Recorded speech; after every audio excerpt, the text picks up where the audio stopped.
Isso nos aponta diretamente ao que é a radiação. O que de fato é essa radiação? Porque a gente fala tanto disso, mas a gente às vezes não entende exatamente o que é a radiação e o que ela é.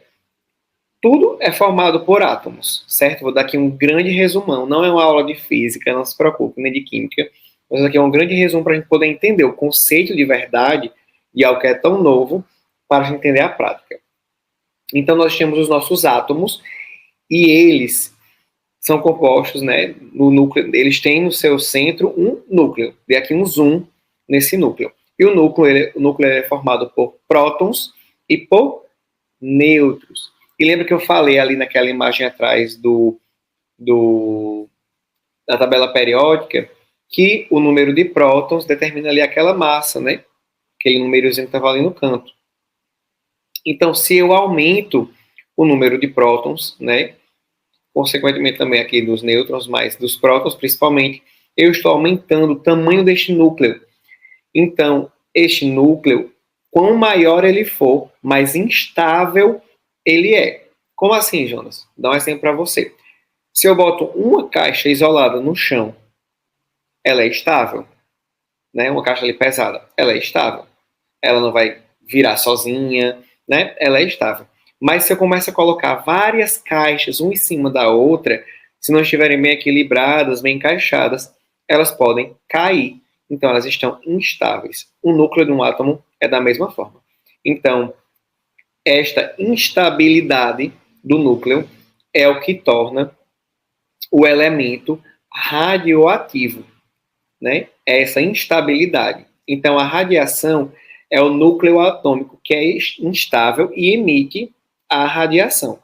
Tem 3 tipos de radiação: a radiação alfa, a radiação beta e a radiação gama, que elas divergem entre si, entre a sua constituição e as suas características, principalmente de penetrabilidade. Então, a radiação alfa, ela é uma radiação que é constituída por 2 nêutrons e 2 prótons, que é semelhante ali, né, ao hélio. E a sua característica é porque ela tem um alto peso, então ela tem uma pouca penetração. A radiação beta, ela é composta por elétrons com velocidade próxima à luz, né, e tem uma carga elétrica negativa. Ela também tem um alto peso molecular e, vou repetir. Ela também tem um alto peso e tamanho e determina pouca penetração. Ela penetra mais do que a alfa, mas ela não é tão penetrante. E a radiação gama, ela tem uma natureza ondulatória.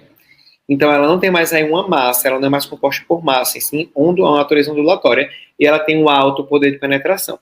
Então, se a gente for olhar aqui por um espectro visível, aqui onde a gente tem desde o rádio, né, a TV, até os elementos radioativos, a gente pode ver que existe as ondas, né, onde elas, aqui no iniciozinho, elas têm um comprimento maior, mas uma frequência menor. E quando chegamos aqui nos raios X e nos raios gamas, nós temos uma frequência muito maior e um comprimento menor. E o que é que isso nos aponta? A ionização, né? Essas ondas, né, radioativas, elas são ionizantes.